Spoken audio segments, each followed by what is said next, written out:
የምስራቅ ቀጠና ሰዎች ሁሌ የሚሉት አንድ ነገር አለ። ምንድን ነው የሚሉት?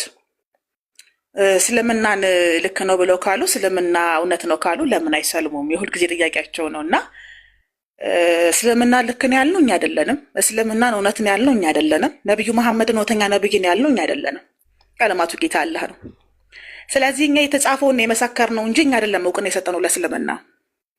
ለእስልምና እውቅና ሰጠን አይደለም፣ የተጻፈውን የተናገር ነው። እኛ ለእስልምና የምንሰጠው ሪስፔክት፣ እኛ ለእስልምና የምንሰጠው ፍቅር ከሙስሊሞች ጋር ካለን ግንኙነት ፍጹም የተለየ ነው። ለእኔ ከሙስሊሞችም እስልምና ስለሚበልጥ ማለት ነው። በግልጽ ነው የምንናገረው። መስፈርቱ በራሱ አንድ ሰው እስልምናን ሪስፔክት ሲያደርግ ልክ እንደ ራሽያው መንግስት እኮ ነው። የራሽያ መንግስት ፑቲን እስልምናንና ነብዩ መሐመድን መናገር በህግ ያስቀጣል ብለው ህግ አጽድቀዋል። እሳቸው ቤተክርስቲያን ወደ መስጊድ መቀየር አለባቸው እንድናምናቸው የማለት ያክል የሰነፋ አነጋገር ነው። ይሄ ንግግር የምስራቅ ቀጠናዎች ነው። አንዳንድ አረንጓዴ ጎርፎች እነዚህን ሀሳቦች ሲያራምዱ ስላየው መልሱ ከእናንተ ጋር አይገናኝም ነው። አስምሬ ነው ሁሌ ነው የምናገረው። ለእናንተ አዲስ አይደለም ንግግሬ። እስልምና ለእኔ ከሙስሊሞችም ይበልጣል። ከሙስሊሞች ጋር ያለኝ ኮሚኒኬት ለእስልምና ካለኝ አቋም ጋር በፍጹም የሚገናኝ አይደለም። በተመሳሳይ መልኩ ከፕሮቴስታንቶች ጋር በነበረንም ጥሩ ግንኙነት ምን ይላሉ? ኢየሱስን የሚወዱ ከሆነ ክርስቲያን መሆን አለባቸው እኮ፣ ጌታን ይቀበሉ። ይህንንም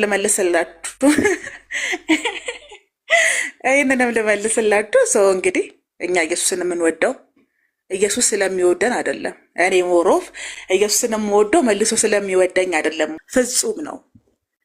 ስለዚህ እንደዚህ አይነትን ሰው የ33 ዓመት ወጣት የገደለች ዓለም ላይ ስለምኖር በታሪክ ውስጥ ራሱ ስሜት የሚሰጥና ጥሩ ነገር ኢየሱስ ብቻ ነው ለእኔ። ስለዚህ ለምንድን ነው ኦፓል ክርስቲያን መቶኙ? ምክንያቱም የሞተበት ምክንያት ከኔ ጋር ስለሚገናኝ ነው። በእናንተ አስተምሮ የሞተው እኮ ለአንቺ ኃጢአት ነው ካልከኝ አልቀበልም። ጥፋተኝነት ነው የሚሰማኝ። ስለዚህ ሞትሽን ነው የሞተው እንዳትለኝ፣ በራሴ ጊዜ ራሴ እሞታለሁ በኃላፊነት። ከፈለኩ ራሴን አጠፋለሁ፣ ከፈለኩ ሞት ይገለኛል። ስለዚህ ከኢየሱስ ጋር ያለኝ ኮሚኒኬት በእናንተ አስራርም አልወስደው። ኢየሱስ የሞተበት ምክንያት እናንተ ናችሁ ስለምትሉን ነው አይደለም። ኢየሱስ እኔ ምራቄ እንድትሞት አልፈልግም ለኔ ብላ የኔ ኃጢአት ኢየሱስን የሚያስገድል አይደለም። ካስፈለገ 4-5 ሮማዊ ገላለሁ። የተመለሰላችሁ ይመስለኛል። ስለዚህ ኢየሱስን አዳኝ አድርጌ የማልቀበልበት ምክንያት የሞተበት ምክንያት በቂ ስላልሆነ ነው። በሐሰት ክስ ተከሶ ነው የሞተው። የእግዚአብሔር ልጅ ነው፣ ንጹህ ሰው ነው። ከዛ በሐሰት ክስ ከሰው የተሰቀለን አምላክ በአንቺ ኃጢአት ነው የሞተው ካልከኝ አይ አልቀበልም። ብዙ ጊዜ ዲኤም ስለምታደርጉ ልመልስላችሁ ብዬ ነው። ቢሆንም ግን እንደ ኢየሱስ አይነት መልካምና ደግ የለም። ስለዚህ ለዛ ነው የኢየሱስ ወዳጅ የሆንኩት። አንድ የስራ ስልክ ልመልስ። ባብዬ ይቀጥል።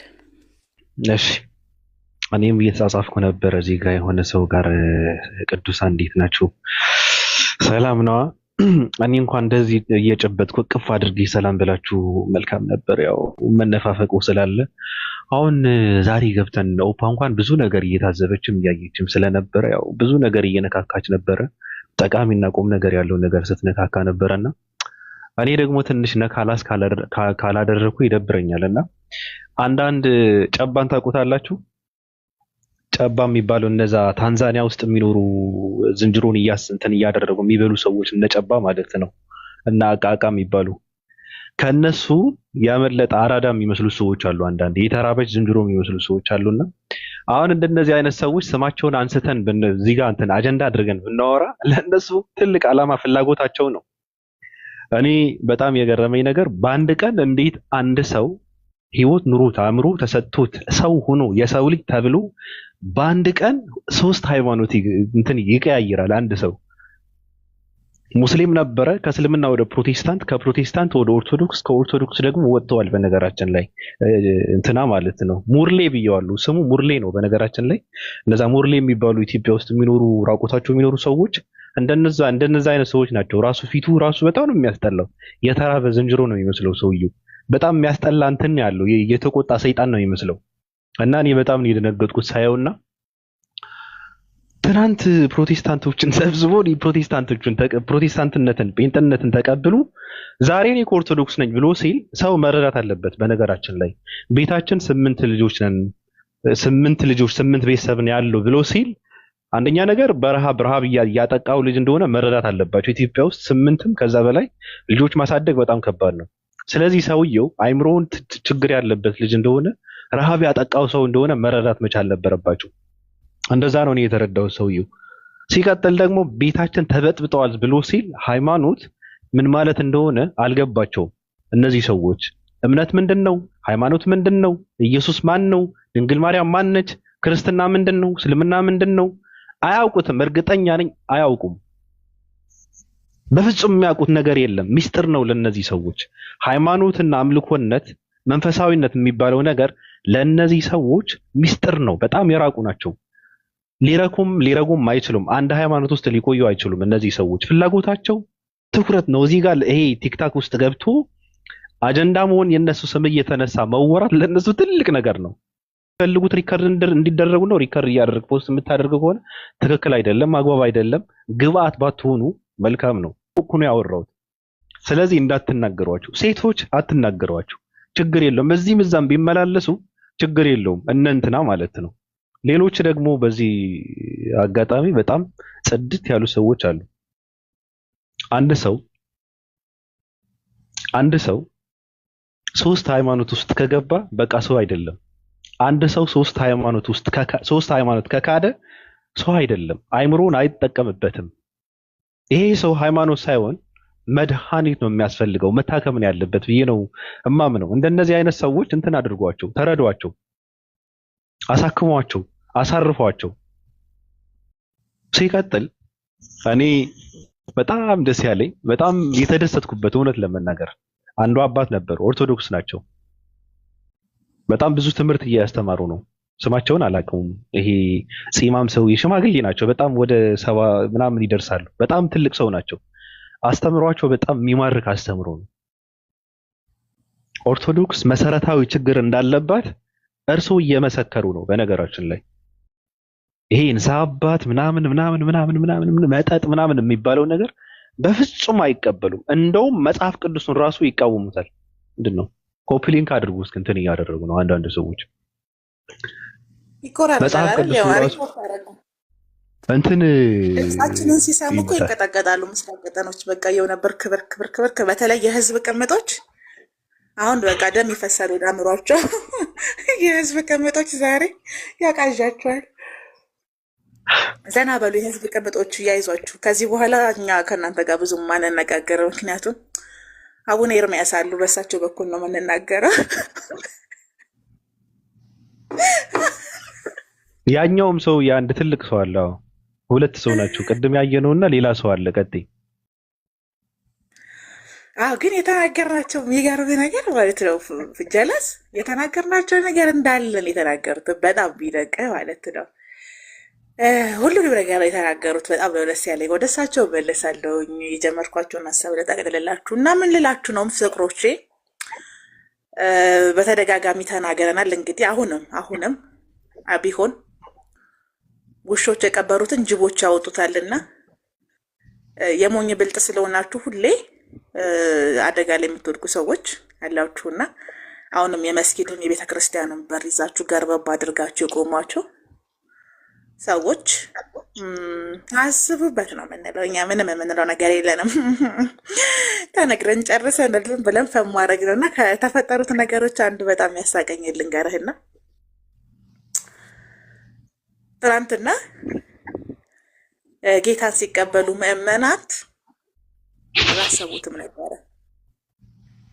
ደነገጡ፣ ኦርቶች ማለት ነው።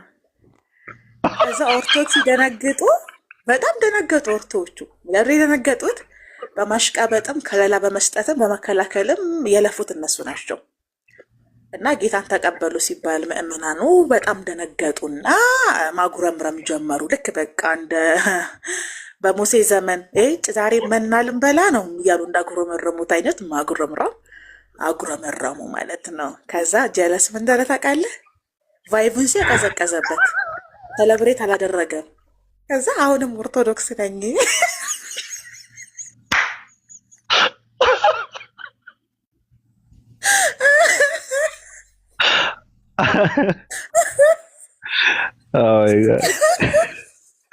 መጫወቻ የሆኑት ልጆች ኦርቶዶክስ አሁንም አልገባቸውም። እነሱ እንደዛ ብሎ ሲላቸው ለምን እንደሆነ አልገባቸውም። ቀጥይ ቀጥይ። ከባድ ነው። በዘመን ማለት ነው። በዚህ በጣም የሰለጠነ እንደዚህ አይነት ሞደርን ዘመን የለም አሁን ላይ። ኦርቶች ከረሚል ቻኮሌት ተሳጊተ ከረሚላ በሰጣቸው አይለዩም። በጣም በጩኸትና በባዶነት ውስጥ የተሞሉ ስለሆኑ ማስተዋል የሚባል ነገር የላቸውም። እና ኢቭን ያንን የተነገረበት ራሱ ኢንቴንሽን አልገባቸውም። በቃ እኔ ሞትኩ። ደነገጠ ሲያይ ቫይቡ እንደጠበቀው አይደለም። ምክንያቱም እውነተኛዎቹ ኦርቶዶክሶች ወንጌል አማኞችን ጠል ናቸው፣ አይወዷቸውም።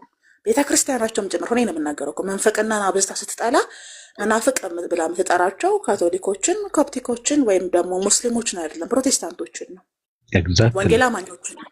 ስለዚህ ለኦርቶዶክስ ሁሌም የጀርባ አጥንት እንዲሁም ደግሞ በተመሳሳይ ምርት ልጆቿን የምትበላብኝ ብላ የምታስበው ወንጌል አማኞችን ስለሆነ አይዋደዱም። ሲጀመር ጴንጤ ከመሆን ብሞት ይሻለኛል ነው የሚሉት ከኦርቶዶክስ ክርስቲያን ብጠይቃቸው። ይህን ያህል ነው የምልህ። ገብቶሃል አይደለ? እኔ ወንጌል አማኝ ከመሆን ፕሮቴስታንት ብሆን ብሞት ይሻለኛል ብሎ የሚናገሩ ሰዎች ናቸው።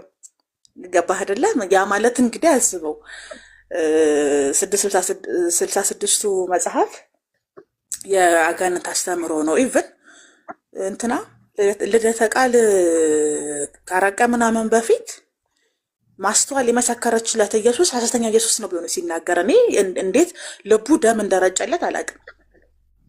ገባክ? እና ማስተዋል ማለትም በቃ የዛ ቦታ ላይ የተናገረችው ነገር ብዙ ሰው እየሰሙ ስለነበረ ብዙ እያሳየ ስለነበረ ያለው ቫይቭ እንዲስተካከል አልተፈለገም። እና ይሄን ያህል ጸረ ኢየሱስ ናቸው። ማስተዋል የተናገረችው ኢየሱስ ሐሰተኛው ኢየሱስ ነው፣ እኛ እናውቀውም። እግዚአብሔር ይቀጣል። ዘፍጥረት ላይ የሚቀጣ ነው። እግዚአብሔር ስታከብር ያከብርሃል፣ ካላከበርከውም እግዚአብሔር ያዋረድሃል። አይደለም ሰው ማለት ተዋረዳለህ ነው። ምንም አዲስ ነገር አይደለም። የሁለተኛ ሳሙኤል ላይ ያለ ነው። በቃ እግዚአብሔርን የምታከብረው ያከብራል። እግዚአብሔርን ካላከበርከው እግዚአብሔር አይደለም ያዋረድ፣ ራስህ ትዋረዳለህ። በቃ ዓለም ያዋረድሃል። መናገር የፈለገችም ከዚህ ኮንቴክስት ነው። ይሄ ደግሞ አዲስ ነገር አይደለም። ራሳቸውም አባቶቻቸውም የሚናገሩት ነገር ነው። እና ልክ ማስተዋል ስትናገረው ልክ በቃ የሆነ ሌላ ታሪክ አስመስለው ያ ኢየሱስ አደገኛ ኢየሱስ እንደሆነ አድርገው የሚናገሩ ሰዎች ናቸው። ስለዚህ ይህን ያህል ልዩነት ኖሯቸው የእነሱን ኢየሱስ የእነሱን አስተምሮ ይህን ያህል የሚጠሉና የሚፈሩ ሆነው ለምንድን ነው ቲክቶክ ላይ አብረው የተቀመጡ ስትል እድሜ ለሙስሊሞች ገባ ምን ያህል ፓወር እንዳላቸው ሙስሊሞች ሁሌ ነው የምናገረው። በዚህ አጋጣሚ በግድ ባልና ሚስት እንደሆኑ ያደረጓቸው አማራጭ አልነበራቸውም። ሙስሊሞችን አታክ ለማድረግ እስልምና ለመስራት ግዴታ እጅ ለእጅ መያያዝ ነበረባቸው። ተያይዘውም አልተሳካላቸው። የሚገርምህ ነገር ማለት ነው ጣቶቻቸውን የቆሰሉት። ግን በየመሃሉ አሁን እኔ ፕሮቴስታንቶች ወንጌል አማኞች ምናምን አላይም ያን ያህል ለቤተ ክርስቲያኗ ለኦርቶዶክስ የበዛ ጥላቻና ተቃውሞ ሲኖራቸው በአምልኳቸውም ላይ ሲናገሩ አልሰማም። እንዲያውም መዝሙሮቻቸውንም ይጠቀማሉ። ኢየሱስን የሚያመሰግን የትኛውንም መዝሙር ይጠቀማሉ።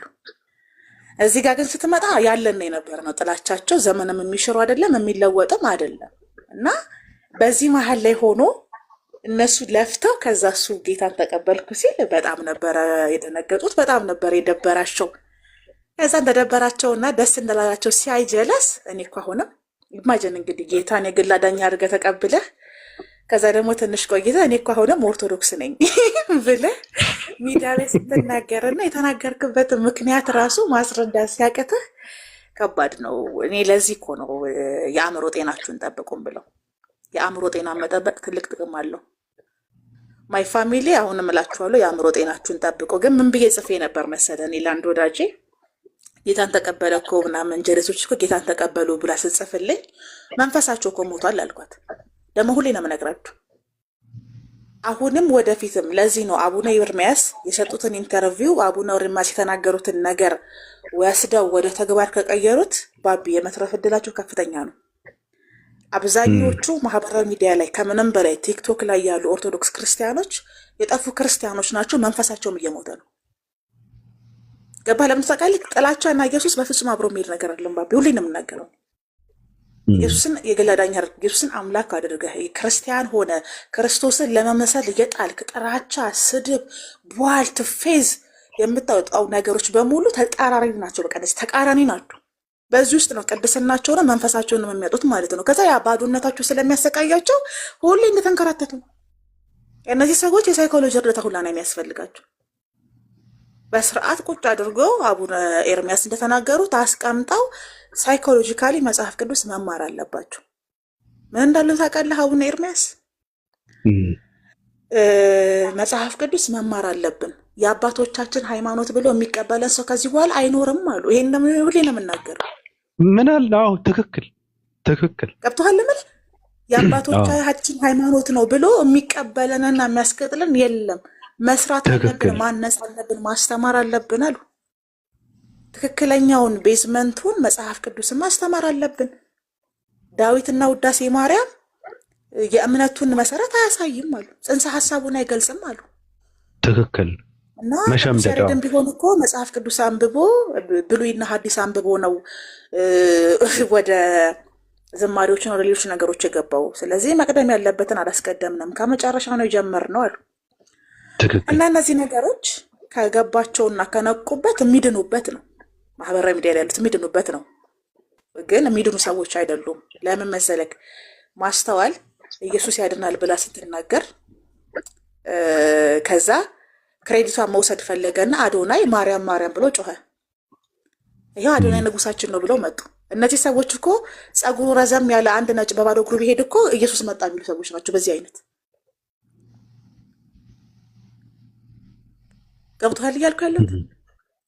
አዶናይ ማርያም ማርያም ብሎ 3 ጊዜ ስለጮኸ ይህ ሁሉ ሰው ኦ ያለበት ምክንያት አዶናይ እኮ ሴጋ ነበር ስሙ አይደል?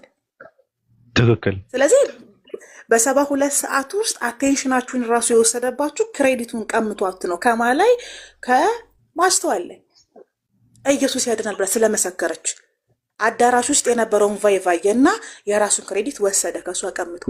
ከዛ ምንድን ያደረገው? ኢማጂን ከዛን ቀን በፊት የት እንዳደረ አይታወቅም። መቼስ ታውቃለህ፣ አዶናይ በየሰዓቱ ነው የሚራጨው። ከጃኒ ጋር ይድር፣ ከቲቲ ጋር ይደር፣ ከፊፊ ጋር አይታወቅም። ከነ ልብሱ ብድግ ብሎ አክሱም ገባ። አክሱም ሄዶ ገባ። እሺ እንኳን ገባ ችግር የለውም ይግባ። ነጠላ ይዞ ሄድም አስቦበት ከሆነ ሄደው ገባክ። እንዴት እንደረጋገጡት አይተሻል? ፎቶ እየተነሱ እንደ ሚሊኒየም አዳራሽ ሰልፊ እየተነሱ ተሰብስበው የእሱ አረማመድ አይተኸዋል?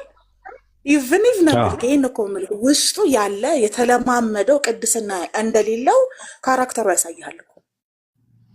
ልክ እንደ ሚሊኒየም አዳራሽ ነበር ሪያክት ሲያደርግ የነበረው። እንዲህ አይነትን ሰው ይሄን ያህል እንዲጮህ የተፈለገው ምንድን ነው ብሎ ካሰቡ ማርያምን የሚጠላ ትውልድ አለ ብሎ ስለሚያስቡ እነዛ ማስቀናት ፈልገው ነው። ለዚህ ነው ኦርቶዶክሶች ቸኮሌት ነው ብለህ ከረሜላ ብትሰጥ ይቀበሉሃል የሚልክ። በእንደዚህ አይነት መንገድ የሚደለሉ ናቸው። በጣም ደካማ ናቸው። ባዶነታቸው ከመስፋቱ የተነሳ ቅድስናቸውን ከማጣታቸው የተነሳ መንፈሳቸው ስለሞተ ስቃያቸውን ይደብቅልኛል፣ ያገግሙልኛል ያሉት ነገር ላይ በሙሉ የሚንጠለጠሉ ናቸው። ከዛ ምንድነው የሚያደርገው? አዶናይ ስግጥ መፈምስ መርሁ ነው። ነገ ስግጥ ብሎ ትቶህ እኮ አዶናይ ትቷቸው ወደ መጣበት ይመለሳል። ቢያንስ መሄጃ ቦታ አለው፣ ማምለጫ ቦታ አለው። መርሁ ራሱ መሰገጥ መፈመስ ስለሆነ በቃ አልቻልኩም ከበደኝ ብሎ የራሱን ላይፍ ይቀጥላል። እነዚህ ሰዎች ምድረፍ ይወዱት። ኢማጂን እንግዲህ እንዲህ አይነት ሰው አዳራሽ ላይ 3 ጊዜ ማርያም ማርያም አለልኝ ብሎ ይሄን ያህል ከጮሁ እነዚህ ሰዎች በዘመናት ውስጥ ስንት ነገር እንዳጡ። ለዚህ እኮ ነው ከአገር ገዥነት ሀገርን ከምትገዛ ቤተክርስቲያን መሪዎቿ እንዳለ ኦርቶዶክሶች ቆራቢዎች ከነበሩባት ስርዓት ወርዳ ኦርቶዶክስ መብቷን ማስከበር እስከሚያቀታት ድረስ ተራ ተቋም እንድትሆን ያደረጓት እኮ በዚህ ጭንቅላታቸው ነው። ባቢ መብታቸውን እስከማጣት ድረስ ሚሊኒየም አዳራሽ ውስጥ ተሰብስበው የሚቀመጡበት እኮ ምክንያታቸው ቤተክርስቲያን ጠቧቸው እኮ አይደለም፣ ለሱቅ አከራይተው ስለጨረሱት እኮ ነው። ታውቃለህ አይደል ባቢ? ቤተክርስቲያኗ ካላት ቦታ አንጻር አዳሪ ትምህርት ቤት፣ ሆስፒታል፣ የአረጋውያንና የህፃናት ማቆያ መገንባት የሚችል አቅም መለስ ቤተክርስቲያኗ ቦታዋ ራሱ ስፔሱ ግን ለሱቅ ሻንች ነው ስለጨረሱት። አውደ ምሕረት የላቸውም፣ ፕሮግራም የሚያዘጋጁበት ቦታ የላቸውም። ስለዚህ ግብረ ሰዶም የሚሰበሰብበት እያሉ የሚጠሩት አዳራሽ ውስጥ ሄደው ይሰበሰባሉ። አማራጭ የላቸው። እንደዚህ አይነት ሰዎች ናቸው እንግዲህ ቁጭ ብላ እኛን ለመናገር ጥረት የሚያደርጉት። እኔ የጉሬላ ታክቲክ ነው የምጠቀመው። ጠቅ ጠቅ ጠቅ ጠቅ አድርጌ ሄዳለሁ። ሲያፈራ መጥቼ ቆረጥ ቆረጥ አደርጋለሁ። ቤተ ክርስቲያናችሁን ሻንሽናችሁ ሱቅ አድርጋችሁ በመጨረሳችሁ ምክንያት ምእመናችሁን ሰብስባችሁ ኮንፈረንስ የምታደርጉበት፣ አምልኮ የምታደርጉበት፣ የምታስተምሩበት ቦታ የላችሁ። ከዛ ሚኒሌም አዳራሽ እኛ እንደ መናፍቅና እንደ ዘፋኝ 200 ብር 300 ብር ከፍለን አንገባም። ትገባለህ፣ በግድ ነው የምትገባው። የት ሄደህ ትጮዋለህ ታዲያ? መንግስት አያምናችሁም፣ ስቴዲየምን አይፈቅድላችሁም መንግስት። ለምን? በነጠላችሁ ውስጥ ወይ ጩቤ ወይ ቦምብ ትይዛላችሁ ብሎ ስለሚያምን። መርሆቻችሁ በሙሉ በእምነት ላይ የተመሰረቱ አይደሉም፣ በስጋት ላይ ነው። በዚህ ውስጥ ያለፋችሁ ስለሆነ እኔና የኔ ገድለ መባጽዮን ለእናንተ ጊዜ ለመስጠት ስላሰብን ትተናችኋል።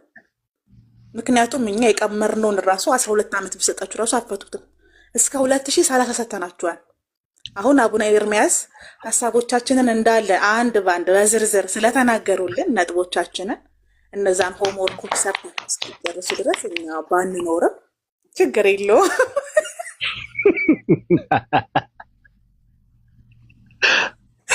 አግኝተኸኛል።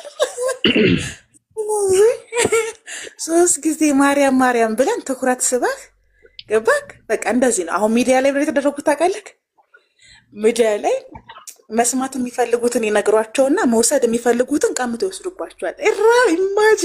ኢማጂን ምስራቅ ቀጠናዎች ምን አይነት ማይንድ እንዳላቸው ማለት ነው። በቃ መስማት የሚፈልጉትን አሁን ማርያም ማርያም 3 ጊዜ ብሎ አዶናይ እንደቃ ሁሉም አሮጊት፣ ሽማግሌ፣ አዛውንት፣ ወጣት ሳይል ከጎኑ አስቆሙ። በቃ በሚቀጥለው ደግሞ ምንድነው የምታደርገው?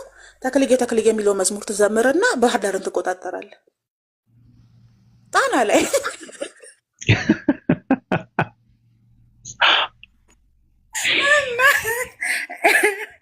እንደዚህ አይነት ሰዎች ስለሆናችሁ በጣም ይቅርታ።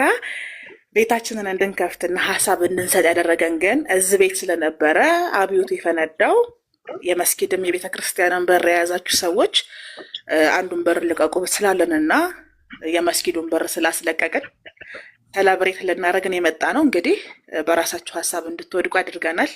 በቀላሉ ነው የወደቃችሁት፣ ተናዛችኋል። የሚገርማችሁ ነገር እና እናመሰግናለን።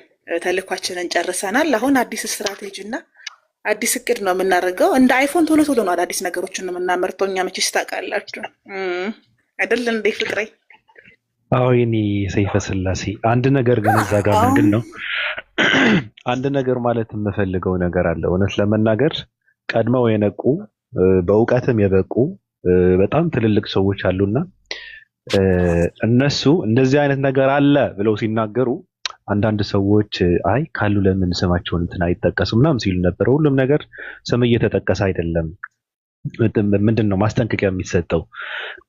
ስለዚህ ትልልቅ ሰዎች ነበሩ ቀድመው። እኔ እውነት ለመናገር የዛኔ ስሰማ እኛም በራሳችን እንደ 665 እንደ ራሳችን የምናውቀው ነገር ስለነበረ ከዛ ደግሞ የሆነ ሰው መጥቶ እንደዚህ አይነት ነገር አለ ብሎ ሲል ከየት አመጣው ምናምን ብዬ ነው እኔ የደነገጥኩት። እውነት ለመናገር እንዴት ነው የደረሰበት ምናምን ብዬ ማለት ነውና እውነት ለመናገር በጣም እንደዚህ አይነት ብቁ የሆኑ ሰዎች አሉና እኔ በጣም ነው እንደዚህ አይነት ምንድን ነው በጣም ንቁ የሆኑ ሰዎች አደንቃለሁ።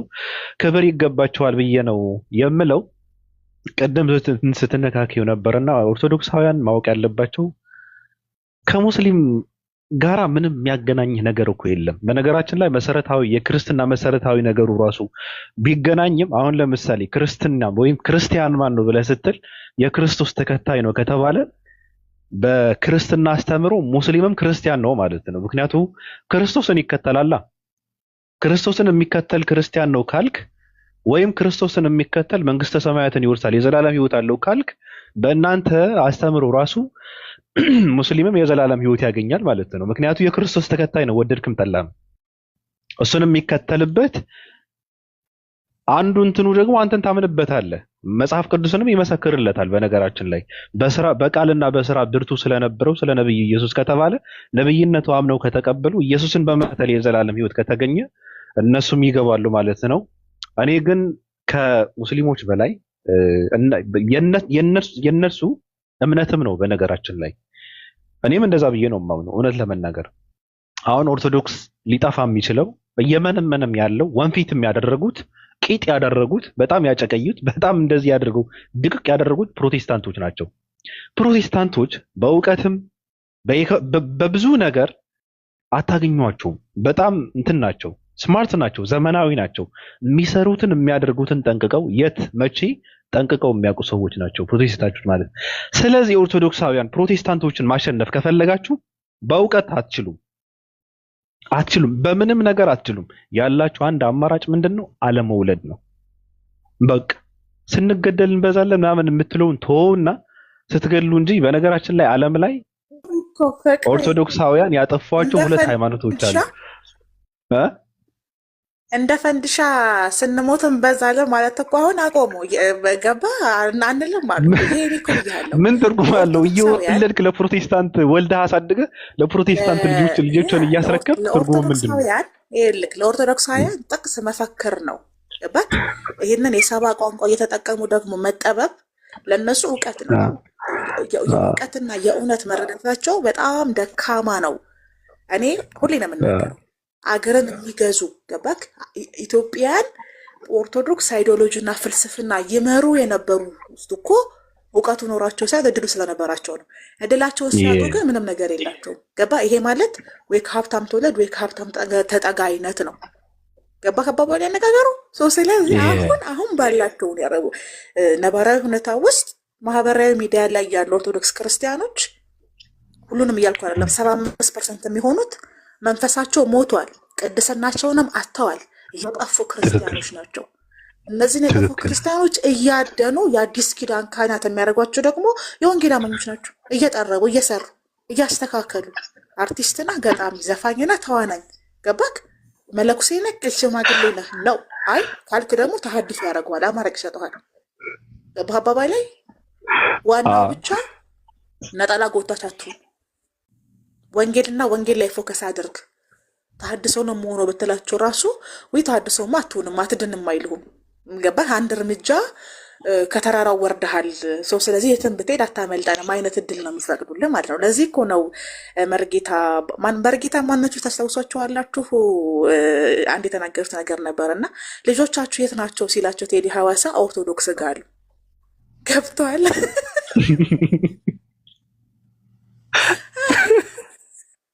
እኔ በዘመኔ እንደሳቸው አይነት ኢየሱስ የገባው ሰው አይቻለቅም። በቃ በጣም እድሜያቸው ቢሄዝም ከወጣቶች ጋር ቁጭ ብለው በሌሊት እንቅልፋተው ወንጌል ይመሰክራሉ። በጣም ጠንካራ ሰው ናቸው። ለአቋማቸው የበረቱ ሰው ናቸው እና እኔ በጣም ነው ማደንቃቸው። እና ልጆቻችሁ የት ነው ተቋም አላችሁ ሲባሉ አይ ልጆቻችን እዛው ናቸው ያሉት ነው። ገባ? የትም አይሄዱም ነው፣ እዛው ይዋለዱ ይብዙ። ገባ? አዲስ ከመገንባት ያለ ማደስ በሚለው አይነት ነው መርሃቸው ይነሱ ታውቃለህ። ስለዚህ ኦርቶዶክስን በማደስ እንጂ አዲስ ሃይማኖት በመፍጠር ተሐድሶች አያምኑ። ወንጌል አማኞች ደግሞ አላማቸው ምድሪቷን በኢየሱስ ማውረስ ነው። ውሃውን ለውሃ ለማትሰተን ህንፃውን እኛ እንቆጣጠራለን አይነት ነው የወንጌል አማኞች ስትራት። ሀገሪቷ ላይ ያለ የውሃ እጥረት ይቀንሳል። ሀገሪቷ ላይ ወንጌል አማኞች በበዙ ቁጥር የውሃ እጥረት አይኖርም። የታጠረ ይፈታል። አጥረው ያስቀመጡትን እንዳለ ለህዝቡ። አሁን ጴንጤ በስንዴ አይደለም የሚያታልል በውሃ ነው። ውሃ በውሃ ነው የሚሆነው ኢትዮጵያ። እና ውሃ የማይጠፋበት አካባቢ ላይ ዞር ዞር በትሉ ብዙ ጴንጤ ያለ ማለት ነው። የታጠረ ውሃ የለም ማለት ነው። እንደዛ እንደማለት ነው። የገባቸው ናቸው። ዘመናዊ ሰዎች ናቸው። የሰለጠኑ ናቸው። ፕሮቴስታንቶች እነዚህ ጴንጤዎች በጣም የሰለጠኑ ናቸው። እውነት ለመናገር እነሱ አካሄዳቸው እኔ እንትናቸው ይሄ ብልጠታቸው አሪፍ ነው፣ ይመቸኛል። ጀግና ናቸው። ገብቶሻል? እንዴት አድርገው መብዛት መባዛት እንደሚችሉ ያውቃሉ። በነገሮች ላይ ፕሮቴስታንት እኛም በመውለድ አይደለም። እንደዛማ ከሆነ አይደርሱበትም እኮ እንትን አይሉ። አይ ኦርቶዶክሳውያን የሚወልዷቸው ልጆች አሉ። እነሱ ላፍ እያደረግ እየጠረብክ እያሳደግክ እያስተማርክ እያስለቀክ መብዛት መባዛት ነው። ገብቶሻል? እኔ ይመቸኛል። አካሄዳቸው በጣም ጥርት ያለ ነው። በነገር ላይ ምክንያቱም ጊዜ የላቸውም። ስለዚህ ጊዜ ስለሌላቸው ወልደው አሳድገው አይደለም የወንጌል ተተኪ የሚፈጥሩት፣ ያለውን አስተካክለው ነው ሰርተው ነው። ለዚህ ነው እኮ እያልኩ ያሉት ማህበራዊ ሚዲያ ላይ ያሉ ምስራቅ ቀጠናዎች የጠፉ ክርስቲያን መሆናቸው ለእነሱ ለአደም በጣም ምቹ ሆኖላቸዋል። ሲቀጥል ደግሞ ከምንም በላይ ደግሞ ትልቁና ጥሩ ነገሩ እነ ጠጅቶ ቢሮና የህዝብ ቅምጦች አእምሯቸውን ያበላሿቸው ግራ የተጋቡ ማረፍ ያቃታቸው ሰዎች ውስጣቸው ባዶ ስለሆነ ልክ እዛ ባዶነታቸው ውስጥ ትንሽ ብቻ ጠብ ማድረግ ነው የሚጠበቅብህ። ገባህ? ጠብ ስታደርግላቸው ወዲያው ነው የሚይዘው። ማስቲሻ ያባክ የለማ ያልተሰራና ያልተዘራ ነገር እኮ አይበቅልም ባብዬ። ለዚህ ነው እኮ መጽሐፈ መክብብ ያልሞተ ዘር አይበቅልም ያለው እና የተዘራባቸው ነገር ስለሌለ አሁን ማህበራዊ ሚዲያ ላይ ያሉት ኦርቶዶክስ ክርስቲያኖች የፈለከውን ብዘራባቸው ያፈሩልሃል በቀላሉ ሳትደክም። ምንም ነው የማትደክመው፣ ምንም ነው የማትታገለው፣ የማትለፈው ማለት ነው። ስለዚህ አንተ እንዳልከው ወልዶ ከማባዛት የተወለዱትን ወስዶ መጠቀም ይችላል። ይሄንን ያወቁት ናቸው። አቡነ ኤርሚያስ እኮ ልጆቻችንን መስራት አለብን፣ ማነጽ አለብን አሉ። ገብ አይደለ? ገና ከልጅነታቸው ጀምሮ ወንጌልን ማወቅ፣ ኦርቶዶክስን ማወቅ አለባቸው። ኢቭን ብዙ አይነት ኦርቶዶክስ እንኳን እንዳለ ማወቅ አለባቸው ብለው በግልጽ ሲናገሩ አዳራሽ ውስጥ የነበሩ ሰዎች እንደ መቆጣት እንደ መገላመጥ አይነት ያደረጋቸው። ግን አማራጭ የለም። አሁን ገባህ ምን እያደረጉ እንደሆነ ባቢ?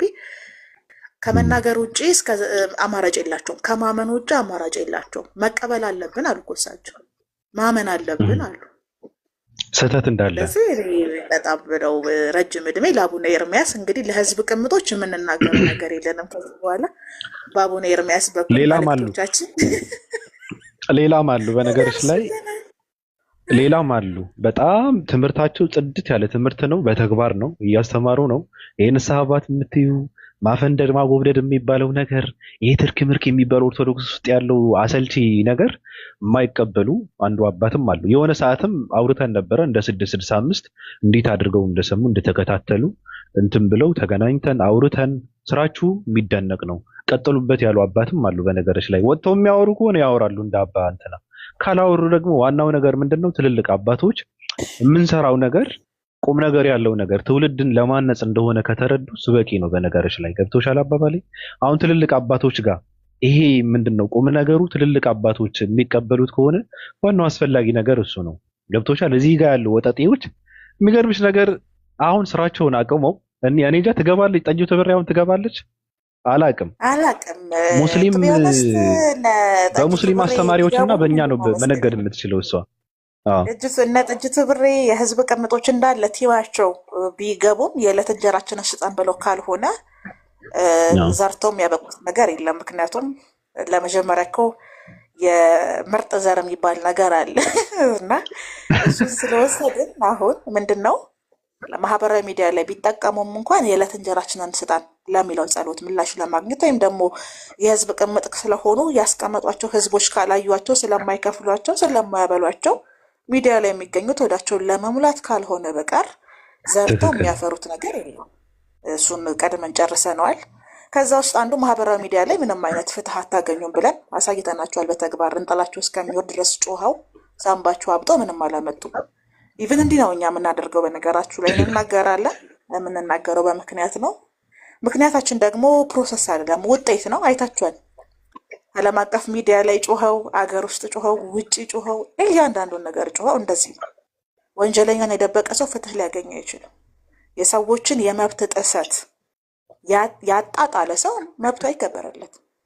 እነሱ በበላይነት መንፈስ ውስጥ ስለወደቁ እኩልነትን እስካልተቀበሉ ድረስ ፍትህ የሚባል ነገር አያገኙም። ኢቭን ነው የምልህ ባብ በሰብአዊነት እንኳን እኔ ብያለሁ።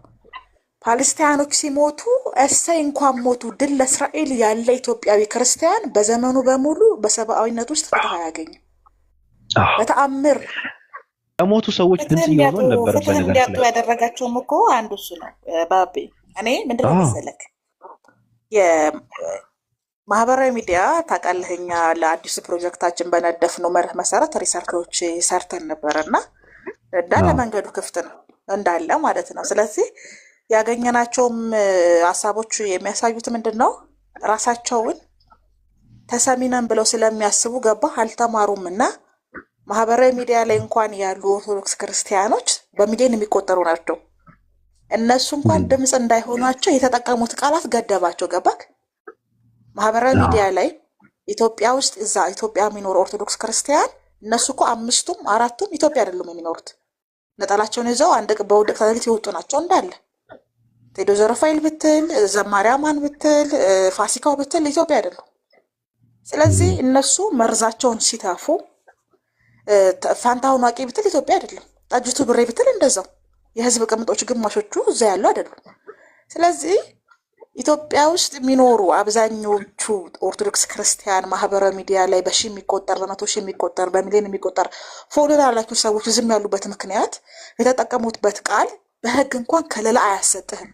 ማስረጃ ሳይኖርህ መንግስት ሲኖዶስና ወሃብያ ነው ተባብሮ የሚገለኝ ብለህ አውርተህ እኔ ያልኩትን በልልኝ ብለህ ብትል ተቀባይነት የለም። መማር እንኳን ቤታዮ ጌመሮቻቸውንና ጓደኞቻቸውን ላለማጣት ቪዲዮ ሰርተዋል። ምን ብለው? ፍትህ ለአርሲ ክርስቲያን ማንም መገደል የለበትም ብለው። ወሃብያ ገደለ ብለዋል አላሉ? ገባክ? ኦርቶዶክስ አስገደለችም ብለዋል አላሉ? መንግስት ገደለ ብለዋል አላሉም? ለምን? ነገ ኢትዮጵያ ይገባሉ፣ ነገ ጌም ይጫወታሉ። ጊፍተሮቻቸውና ጓደኞቻቸው ሰፖርት የሚያደርጓቸው የተለያዩ አቋም ያደረጉ ሰዎች ስለሆኑ ማለት ነው። ስለዚህ በራሳቸው ሀሳብና ቅዠት ውስጥ የወደቁ ስለሆኑ ዋጋ የላቸውም። ኢቨን ሰላማዊ ሰልፍ እንወጣለን ብለው ያወሩ። ሰላማዊ ሰልፍ በነገራችሁ ላይ ልታውቁ የሚገባው ቃሉ ራሱ ሰላማዊ ሰልፍ ማለት ሌሎችን መብት ባለመጋፋት፣ ረብሻ ባለመፍጠር፣ የራስን መብት ተመሳሳይ ሀሳብ ያላቸው ሰዎች ሰብስቦ መድረክ መጠቀም ማለት ነው። በነገራችሁ ሰላማዊ ሰልፍ ውስጥ የምታስተላልፉት ሀሳብ የእናንተን በደልና የእናንተን መብት የሚጠይቅ እንጂ መንግስትንም ግላዊ ተቋምንም ማህበረሰብንም አንረብሽም እንደማለት ነው። ስለዚህ ሰላማዊ ሰልፉ ላይ ግን የእናንተ አይነት ሀሳብ ያላቸው በሚሊዮንም ይሁን በሺ የሚቆጠሩ ሰዎች ይገኛሉ። እናንተ እኮ ሰላማዊ ሰልፍ እኮ ትርጉም ራሱ አታውቁም። የገደለኝ መንግስት ነው ከወሃብያ ጋርና ከኦርቶዶክስ ከሲኖዶስ ጋር ህብረት አድርጎ ብለህ ካወራህ በኋላ የምን አባ ሰላማዊ ሰልፍ ነው? ምን አይነት መፈክር ዘል ትወጣ ነው? የትስ ነው የምትወጣው? ስለዚህ ማህበራዊ ሚዲያ ላይ